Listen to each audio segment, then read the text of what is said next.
Today's speakers, we've got two great speakers. Kim Abbott is the CEO and the founder of a wonderful organisation called Vested Impact, and she's going to tell you a little bit about Vested Impact in just a second. And Louise Burke, who is the CEO here at the Open Data Institute. And for those who don't know anything about us or want a refresher, then Louise is going to say a few words about the ODI as well. Next slide, please. So actually, I'm going to go to Louise first. So Louise, do you want to just give us a little quick run through of the ODI, who we are and what we're all about? Brilliant. Thanks so much, Emma, and welcome everybody. I'm very excited to be involved in this webinar today. So I'm Louise Burke, as Emma pointed out, and I'm the CEO of the ODI. I actually joined way back in 2012 when the ODI was first set up. So I'm one of the sort of early members of the team. My previous roles, I haven't always been in the role of CEO, but my previous roles at the ODI was as the Chief Operating Officer and the Chief Financial Officer as well. And then I moved into the CEO role about 3 years ago. Of course, getting exposure to all of the fantastic work that we do at the ODI, I have picked up many skills along the way. So I've been involved a lot in the data governance side of things, the data institutions program work that we have, and looking at how you assure data across the data spectrum. And also I had a keen interest in the innovation space as well that we do at the ODI. My professional background, as you can imagine, as I had the role of CFO in the early days, is that I'm an accountant by profession. So I have strong skills in that particular area. But moving to the ODI itself, it's a fantastic organization with a fantastic bunch of people. We are a not-for-profit organization, and we have a very mixed funding model. So we have some government funding, although it's not massive. But we do have philanthropic investment, predominantly from the US. We do work with government departments on particular pieces of work in the data space. And we also have a number of private sector clients that we do work for as well. We have a global footprint. We're not just about the UK. We do have that global footprint as well. And we are, recognized as the leading data institute. It was founded by Sir Tim Berners-Lee and Sir Nigel Shadbolt. I think they conceived the idea around 2010, 2011, and then it sort of came to be in 2012. And it was originally funded by a UK government grant at that point in time. Our vision, you can see it on the screen there, is that we want to create a world where data works for everyone, and we mean everyone. And in order to do that, we believe that creating an open, trustworthy data ecosystem is how we can achieve that. So I'm going to hand over, I think, to Kim now to introduce herself. Thanks, Louise, and good afternoon, everyone. So my name is Kim Abbott. I'm the CEO and founder of Vested Impact. So we're a data company that was actually started with a mission, we called it, to redefine millionaire, to be a person who impacts millions of lives. With our purpose basically being to help companies to understand the impact that they have, so that initially financial services and investors could better allocate financing, but also so that we as a society can support the companies that are truly doing good. So what we are is a data platform, and we automatically assess and quantify the impact that companies have at an activity level. And I'll touch on that in a second. But just as a quick introduction to me, I'm Australian by background, if my accent doesn't already give me away. I'm an engineer, and my previous experience was actually working for the United Nations, where I worked in the Department of Monitoring and Evaluation, and I was responsible for building for them their data platform to assess and monitor the impact of their $8 billion peacekeeping operations. And it was through doing that work for a number of years that I kind of looked back towards, this was 5 years ago now, to what was happening in the private sector around ESG and financial markets, but also on companies themselves. And I kind of wanted to take best practice that the development world had been working on for decades on how do you truly quantify and measure what matters, but also how we could combine that with some of the emerging and open data technologies coming so that we could better help the private sector to do good. So just in a very brief nutshell, aware we often have a wide range of people with technical or non-technical expertise, but how Vested works is we have a data platform that pulls in information about companies, and we use kind of a rudimentary AI model which breaks down what they do. And this is important because if you're a large company, it's not just about do you do consumer electronics. The impact that a mobile phone can have is very different to a laptop, which is very different to offering cloud services. So we break down what companies do, even the smallest of SMEs, at an activity level. We then leverage an AI model that has over 200 million academic papers, which provides the science-based evidence for how do we know what those things have an impact on. Is it electronic waste? Is it water usage? Is it reducing social inequalities? And what's that evidence base that tells us so? And then from there, we have a model based on kind of best practice methodologies in assessing impact that leverages over 100 million open data points. So we exist as a company, actually, thanks to the work of organizations like ODI, who encourage organizations to give open data, because we're able to pull that in, which can then help us quantify the degree of impact those activities have on those issues. And we can automate that process to help companies of all sizes. We work with the likes of the UN, with large financial institutions, but we also work with tiny SMEs. So MasterCard has funded us this year to roll out this process of assessing and automating impacts for SMEs to over 1.2 million. So with the idea that, as the topic is today, we all need to understand better the impact that companies are having, but we also need data to do it. So I'm going to leave it there, and I think I throw back to Emma to kick us off. Thanks, Kim, and thank you, Louise. So there you have it. That's an open and trustworthy data ecosystem in action, just right there. Really good example. Thank you.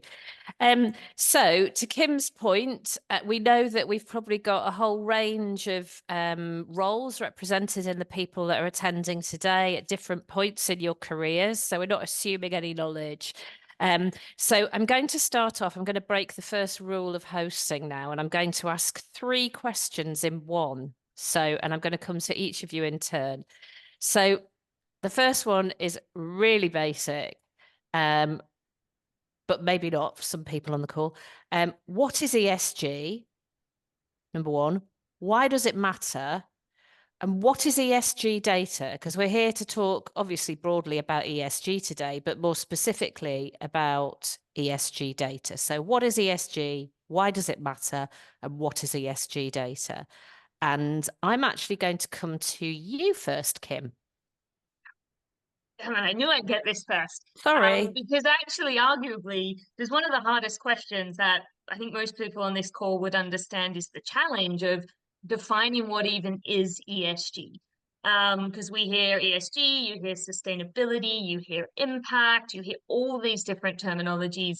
The reality is some of it is the same, and some of it is very different. So from my view and our experience, obviously ESG as an acronym is the environmental, the social, and the governance factors that impact companies. Historically speaking, it's not necessarily true for today, but if you look to ask this question 5 years ago even, ESG, particularly for the financial markets, has traditionally looked at what is the impact of the environment, of social regulations or government regulations on the value of a company.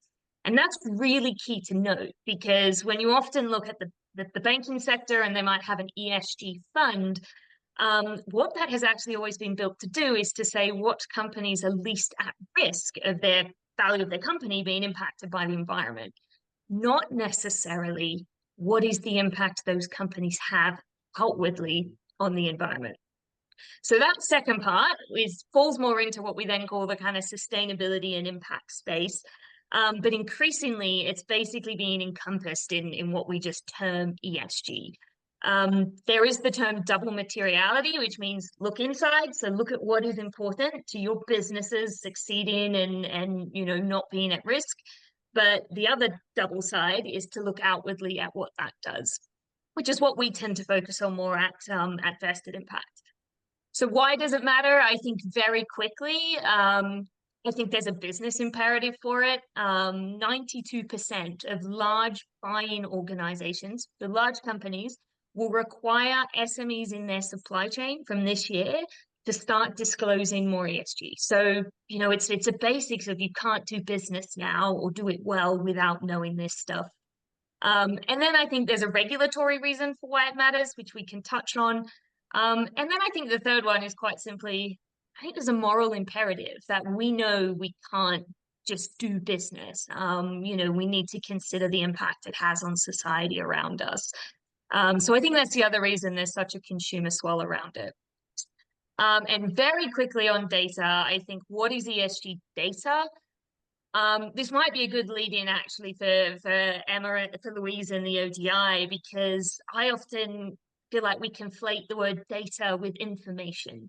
Because when we talk about ESG data, yes, we talk about numbers and quantified elements, but there is so much that is also qualitative. So information, ESG information is sometimes a word we like to use instead of data. But I think there's the primary information that you as a company collects, but there is kind of proxy information that you might have to calculate, which is the majority of it actually. No one actually measures their carbon, they calculate their carbon. And then the third one is this context data, which I can touch on more at Vested, but that is, all this other information that exists out there, whether it's open or that can actually help inform. So I'm going to leave it there, but that's my brief touch on those three questions, Emma. Excellent. Thank you very much. So, Louise, I'm going to say the same questions to you. I mean, I guess we've kind of got one definition of ESG there. But also, why is it important, and why is it important in the data ecosystem, and why is it important for organizations like the ODI? And how does the ODI think about ESG data? And I guess, how do you, as a professional in your specific area of expertise, how do you think about ESG data, what it is and what its utility is? Thanks, Emma. So yeah, I mean, as Kim has outlined, I'm not going to go back over those particular points. So I think we all know what ESG data is now. I think what is really important is that we are seeing a significant shift in how businesses are evaluated and how they're viewed, and it's moving beyond what would traditionally have been financial metrics, and it's basically looking at the business in the context of how it impacts on the world, and how basically relationships are managed by the business as a result of that. So there's some very sort of key reasons why ESG is important for a business, from a business perspective, is around risk management. So there's evidence to suggest, lots of evidence to suggest, if a company pays attention to the ESG issues, they can often mitigate a risk that might come to the fore at a later point in time. That might be a governance scandal, or it might be an environmental disaster. So there's definitely lots of value around risk management and risk mitigation. Investment performance is also a huge area. So, and this will be something that sort of Kim's organization will help to unblock for lots of businesses. There is a huge amount of funding that's getting snarled up, whether it's from philanthropy, private equity, VCs, or banks, where there is a requirement for the companies that are trying to access that funding to report on their ESG. And a lot of them are going, I don't know what this is, because as many of them are small organizations, so they're finding it extremely difficult to sort of demystify what seems to be quite a challenging area. So I think that's an important reason why ESG matters too. And of course, we've seen ourselves, even through our work at the ODI, that there's a lot of regulatory compliance within certain sectors of business and of industry where there is that requirement. Now, there has been a heavy focus on environmental protection, but we're beginning to see the social and the corporate governance side of things coming into the fore as well. Whereas traditionally everybody says, oh, ESG data, that's just about impact on the environment. It is more than that. And businesses need to sort of tune into what's needed there. I also think, and we see it ourselves at the ODI, attracting talent and being a good ethical organization is really important. And some of that sort of information around sort of the social and the governance side is important to employees that are potentially looking at organizations to work with. And of course, you'll also see that in how consumers engage with particular products or particular companies. They're all also looking for that sort of ethical considerations around ESG data as well. So to me, there's lots of reasons why ESG matters.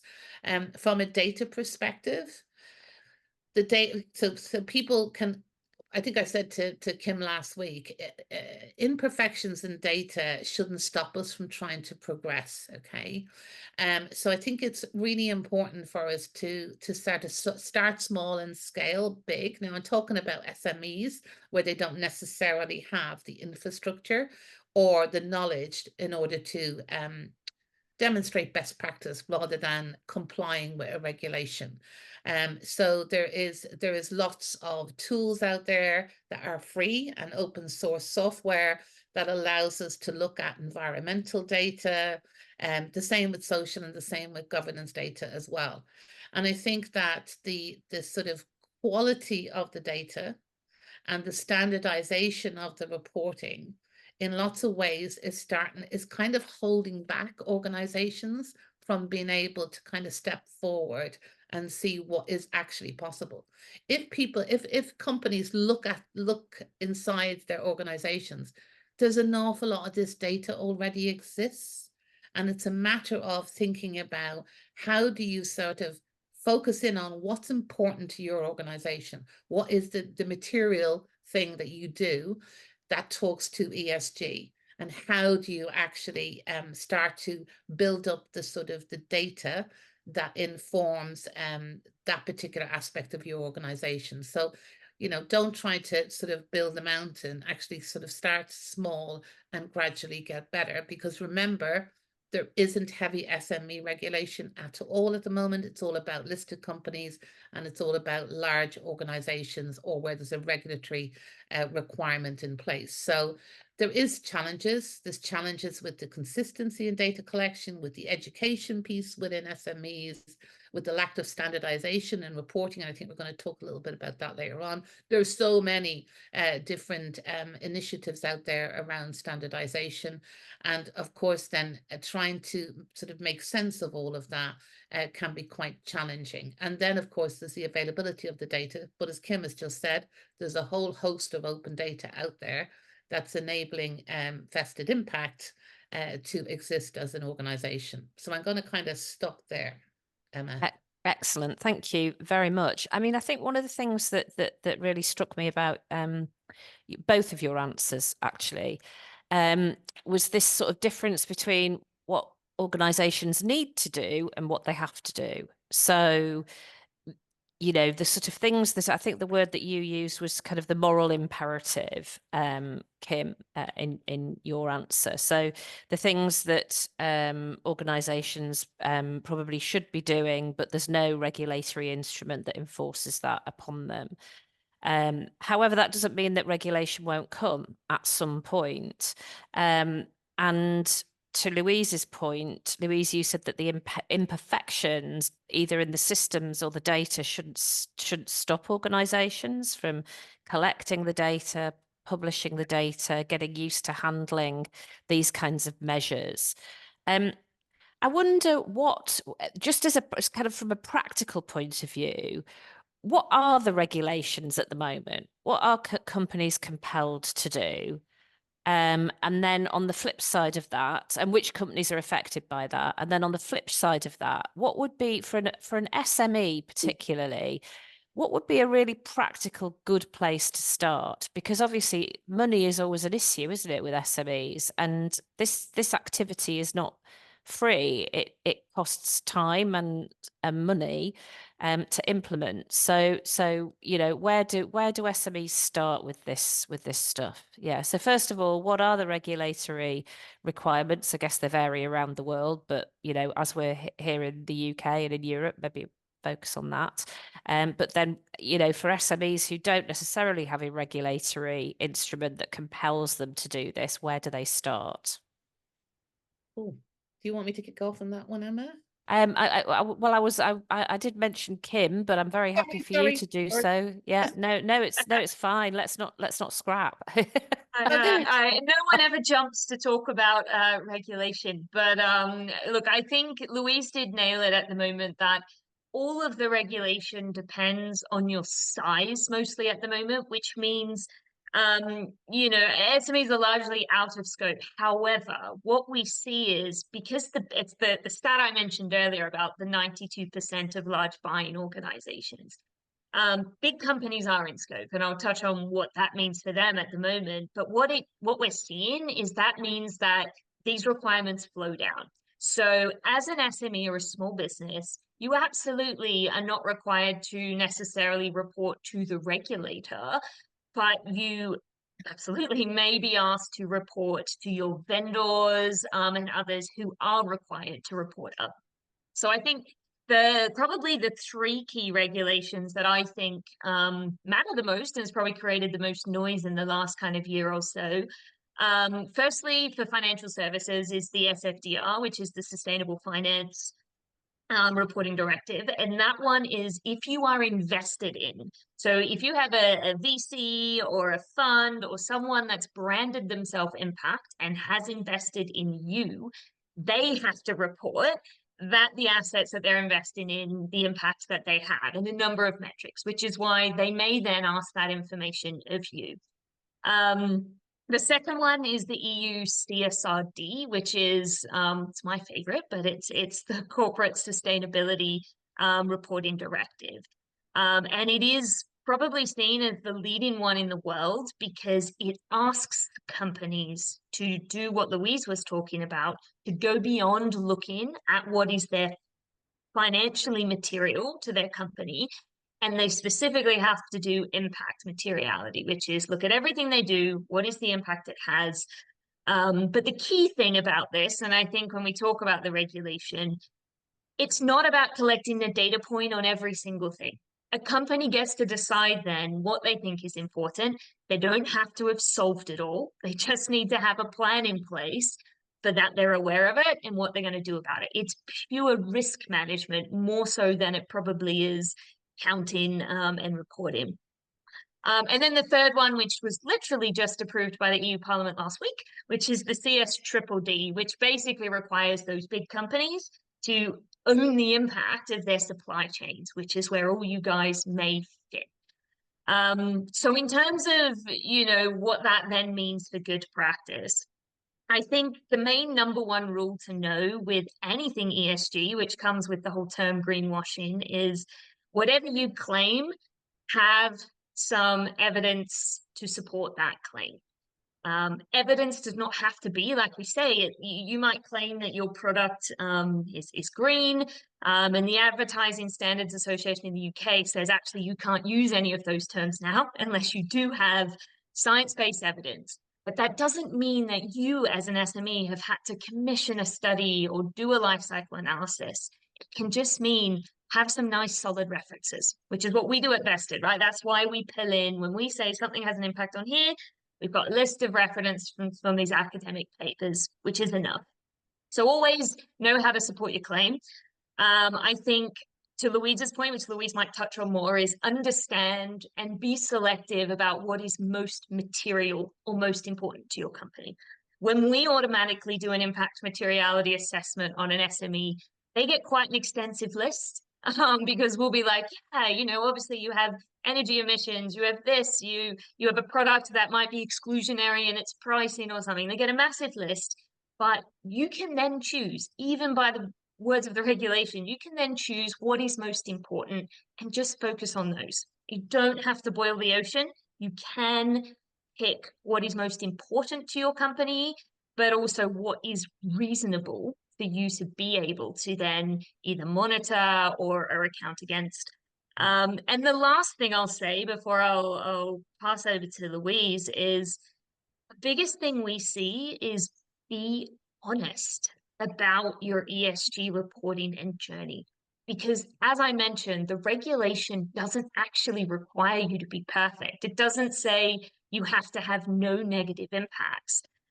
We actually have quite a lot of SMEs that come back to us and they say to us, we think this report's wrong because our negative impacts are so small. And I think I never thought in this career that I would have companies almost begging me to make them look worse, because they said it's almost doesn't look convincing that we're this good, because they actually want to talk about their room for growth.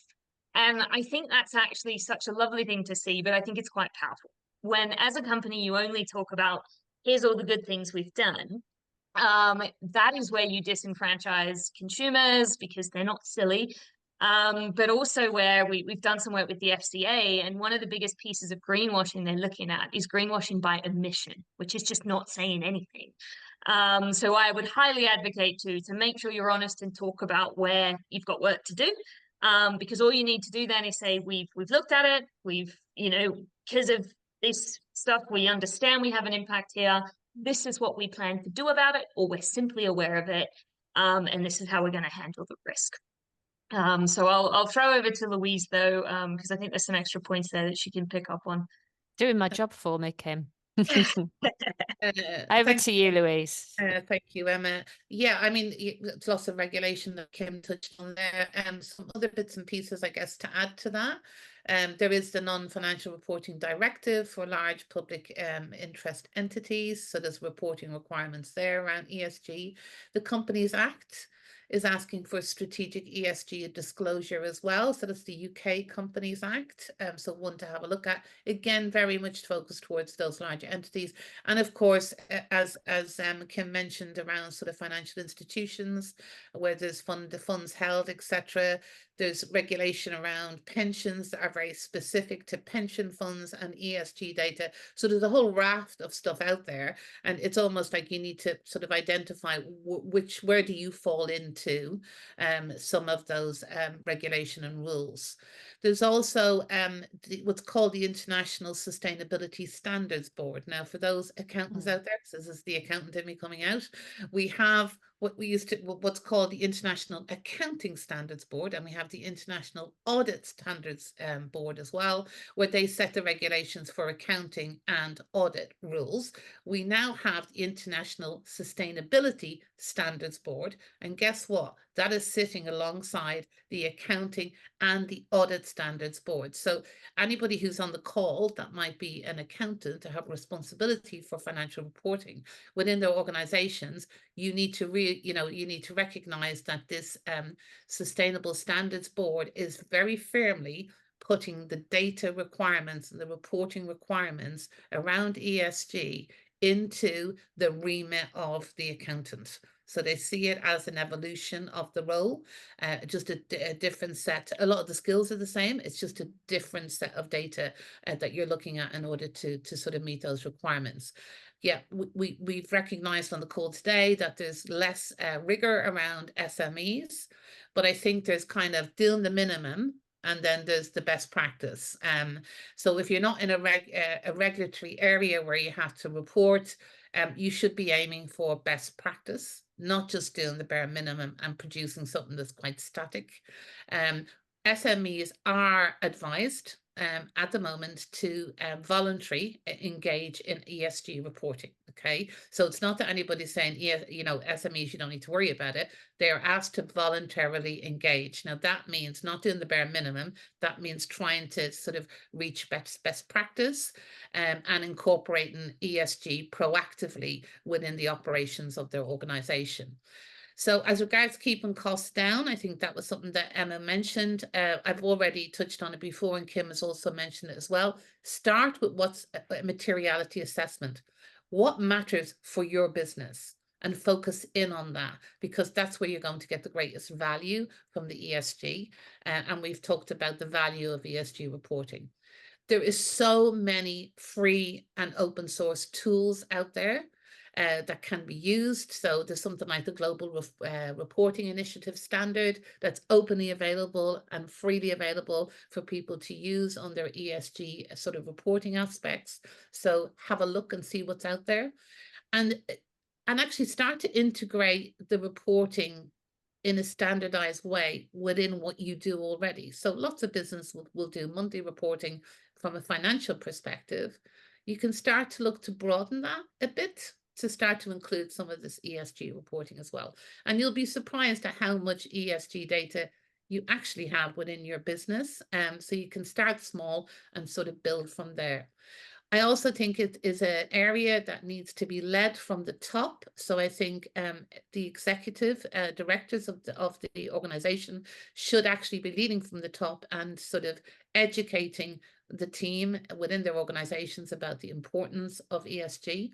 And I know that there's a lot of the sort of accountancy software packages that are out there at the moment are starting to adapt to be able to start to collect the ESG data as part of the standard processing that you would have in a business around financial data as well. I think that collaboration is really important. Talk to other organizations that are in the same sector as you, share and learn from each other. And I think that will pay dividends. And also try to stage your efforts. Don't try to build everything in one day. Stage your efforts, phase it in, and do a proper plan. And actually, you could use the reporting of your ESG, whether on your website or even in your director's report as part of your filings at Companies House, to sort of show your progress. And it almost becomes like a really positive sort of marketing tool for your organization that you're stepping forward in order to try and eventually get to a point where you've got really high sort of standards of practice around ESG. Listen out to what's happening in the space. So I would definitely have somebody on point in the organization. There's a lot of incentives out there that will be available for SMEs in order to help them on the journey to this sort of ESG reporting requirements. And then, just communicate how you're getting on. Write a blog, talk to others, put stuff on your website, start to really sort of step forward and embrace the changes that's coming along. So there's some of the sort of cost-effective ways for SMEs to step forward. I'm not going to show you my notebook, but a little bit earlier on, Louise, as you were talking, I noted down marketing. Yes, exactly. Because actually, some of this information that organizations gather tells a really great story about you, about your operations, about your values, particularly to the point about being honest, where, you've still got work to do. And, I'm a big advocate, as colleagues know, of, being very open about reporting and, maintaining externally facing dashboards so that people can see on an ongoing basis how particular organizations and companies are performing. I think it can be really useful, for want of a better phrase, PR tool. That's not to diminish its value, and I'm not going over into the greenwashing camp. I think it has to have that integrity and that honesty, but I think it can be a very useful marketing tool for organizations. Which brings me to a couple of the points that have been made in the chat. I think there's quite a link here actually to a point that Susie made much earlier on in the conversation about the expectations of younger people, that they just expect organizations to have this kind of integrity, and they make choices, whether it's about buying or whether it's about roles that they might want to go for, places that they might want to work, based on how an organization performs in these domains. So I'm going to ask both of you for some reflections on that in just a second, but I also wanted to roll into that. We've talked a lot about the private sector. We haven't really touched on the public sector or charities, and Martin put a note in the chat asking if we could touch on that and the relevance of everything that you said really to those other two sectors. So if I could ask each of you in turn to talk a little bit about I guess the marketing value, but also, the importance, not necessarily just for younger generations, but for, well-informed individuals today that want to make good choices, both as consumers and as job seekers, and then the piece around the public sector and charity sector. So Kim, I'm going to come to you first for some reflections on those. Perfect. So I think, you know, in terms of the new generation, you know, we started our work at Vested, you know, many years ago working in the financial services. And one of the biggest triggers was because $30 trillion worth of wealth is being transferred to a generation that I think it was Susie rightfully said cares more. And they do. They've kind of grown up in a different era, but also an era where this kind of knowledge was available to them. So that is a huge driver. That is why actually many of the banks care, the financial institutions care, and obviously it's why companies care, because we can absolutely see it.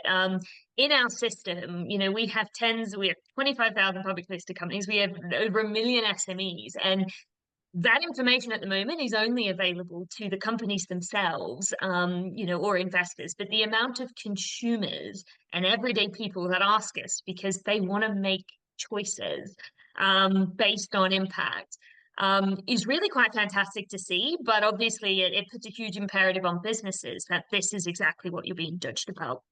And that, I think you nailed it too, Emma, about it being a marketing exercise or a very strong and powerful marketing tool, because we advocate for with our system and the reports that exactly that they be made public, that they put them on their website, that they share them, because there's always a nice narrative. Nearly every company has a positive impact on something, whether it's jobs and that, and almost all have some form of negative impact. But you know, we see it as a company at Vested. Every week I get emails of, you know, people wanting a job, and they're often, I won't just say it's a generational young thing. The amount of emails I get from people in the second part of their career who have phenomenal expertise, who have built a career and gone, I want to use this expertise now, you know, to have more impact, I think is a testament to the kind of purpose driven that we're seeing. I'll touch very quickly on the public sector because I think this is more appropriate for Louise to touch on, given ODI itself. But as an organization, so we work with the UN as a client, who obviously is a very large public body. And we have worked with, you know, kind of not-for-profits in terms of impact assessment. I will say sometimes the challenge is almost a little harder on the social sector, if I'm honest, from what I see, because in the private sector and in finance, we can be quite forgiving sometimes on gaps in data. But when it comes to public, or when I say gaps in data, I mean level of disaggregation of data. So in the private sector, it's kind of okay to just say, you know, you delivered X million services to somebody. But when we work with the likes of the UN, so we help facilitate the reporting of 26 governments, but also over 200 of their private signatories to their Women, Peace, Security, and Humanitarian Action Compacts. And we have the opposite problem there in that when it comes to community level interventions, you know, which very much is often in the public sphere, the type of data that Vested might pull in or that is easily available is often not granular enough to do justice to the work they're doing. And I say that in a very positive manner, in that we might have data on, you know, the number of people with a bank account in the UK. We may even have that data split out by regions in the UK. But if you're a social organization doing on the ground community level interventions on a, you know, very specific borough, that information is not necessarily something that systems like ours can very easily find. So, and we find because of the remit of public organizations, there's pressure on them to have that information, even if it's necessary or not. But they also want to. They want to do justice to their work on the ground. So as a system, as a company for us, we're very picky about actually whether we do help sometimes NGOs and public sector, just because we need to make sure our system can do justice to that they do. But I personally feel like there is a slightly different standard that the public sector is held to, but Louise might be able to touch on this more, you know, from the ODI's position. Yeah, thanks, Kim. Ooh, I've got a bit of an echo. Hopefully it's gone. So from the point of view of young people, yes, all the things that Kim said. I also think that it's important to be honest, to say that you're working towards and to sort of give examples of that. I think being silent on the desire for an organization to embrace ESG and ethics, etc., is actually doesn't do them any favors. So working towards, and you know, we find that even in our own organization at the ODI, we're a small organization. We have a lot of very interesting young people coming through, and they have a wealth of new knowledge that, you know, some of us don't have, that we feel then helps us to be better as an organization. And that extends right into some of the sort of social and governance aspects of ESG as well. So I would say, you know, just be honest, be ethical, step forward, say what you're doing, rather than sort of remaining stum on things, because that's not going to do you any favors. I think from the point of view of sort of charities and the public sector, I mean, ODI was set up back in 2012. That's a long time ago now. And we were set up in order to sort of improve the data infrastructure. And, you know, one of our first organizations to work with was the UK government, and we continue to work with the UK government. But it's very fragmented how data is stewarded at government level. There is a huge demand from taxpayers like ourselves to have more visibility on a lot of that data that exists. But no doubt some of you will know, some of it sits in PDFs, it's static, it's out of date. So in order to kind of really sort of blossom ESG data within the public sector, there's a lot of plumbing that needs to be done underneath. We would refer to that as data infrastructure. Some departments are in a better state than others, but getting that sort of holistic view is quite difficult. So we've worked at sort of departmental level around looking at the data infrastructure that will enable some of this reporting to happen. But there's more work to be done, but it's at such a large scale compared to, as Kim said, it's almost easier within the private sector, because the expectations around the public sector, it's so much greater, and there's a lot more visibility if you get it wrong. But I do really feel that there's a lot of work to be done on the data infrastructure that supports getting that ESG data out and published. Excellent, thank you, Louise. And I mean, we quite often say there's a sort of there's been a shift that we've seen. I don't think it's exclusive to the UK. I think it sort of extends beyond this region.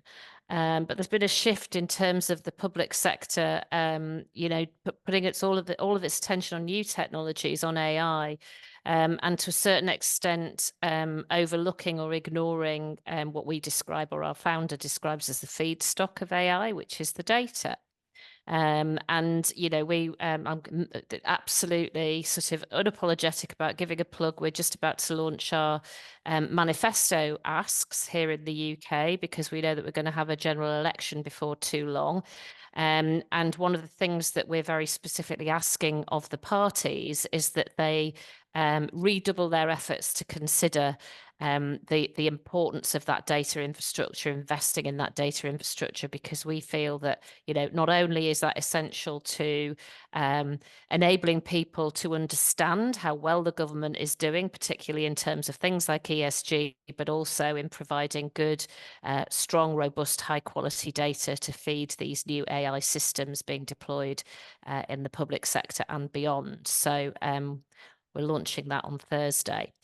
We've had another comment in the chat. This one's from Paul Jackson. Paul wants to know what you think are the links between ESG and B Corp certification. And if I could just ask, before I come to you, Kim, on this one, if I could just ask if anybody has any questions or any comments that you'd like to make, if you could just pop a note into the chat, that would be great, and I'll come to you. We've got about 10 minutes left of the webinar. So yeah, if you're burning to ask a question or burning to make a point, if you could do that now, that would be great. Okay, so Kim, over to you on your thoughts about the links between ESG and B Corp certification. Yeah, so it's been a while since I went through the full depth of the B Corp requirements, but just to pick up on something I think Louise said earlier is I believe that any activity that's going to take you through a reflective look at your company, how it behaves, what it does, what it has an impact on, is valuable. Full stop. I think any of it's valuable. People can have certain views on, certain frameworks or approaches being better than others. But fundamentally, I think there is, it's only a valuable thing to do. I think there's two things I just know specifically with B Corp that I would encourage, and I know that they're looking at this too, is a bit what I mentioned earlier on ESG being very internal looking often. And it was used to be very much focused on, does a company behave well? Do you pay your staff well? Do you have all that? And a lot less about what it meant externally. So I would encourage you to make sure you're looking at that double view. But it's necessary to still look at that inward process. And I think the second thing is independence. And this is why systems like Vested actually came about, was when there is so much that is self-reported and self-disclosed, that's when people get nervous about, well, is anyone actually being honest or transparent? And that's why, in a way, we started Vested to actually do an independent screen. So we independently assess, the impact materiality of a company, and then that kind of goes back to them, and they're able then, to either address things or not. But I would just be wary. That's the only thing I'd say. I think, fundamentally, B Corp or any processes like that are a good undertaking. But just be wary that, sometimes they are the things that you might want to look towards in terms of, having independent reviews and assessments, which can be, with the help of tech like AI, like we do, can actually be quite affordable. But yeah, also that you're looking at the whole thing. But fundamentally, would never say it's a bad thing to do. Excellent, thanks. Louise, any thoughts on this topic? No, not particularly. I think that that whole point about not being too internally focused is extremely important. Because it's about more than that now. It's about your organization in the context of the world and your behaviors and how you're perceived externally. So I would absolutely second that point made by Kim on that. Excellent. Okay, so I have actually got a final question that I'd like to ask both of you in the last few remaining minutes that we have, unless anybody wants to add anything into the chat in that time. We've talked a little bit about, very helpful sort of toolkit of the considerations that people should be making to ESG data in their own organizations, the potential value of that. This sort of notion of what organizations need to do versus what they have to do, and all of that, the sort of differences in implications for the public sector, the charity sector, and the private sector. I guess all of those things you could describe as sort of features of the ecosystem.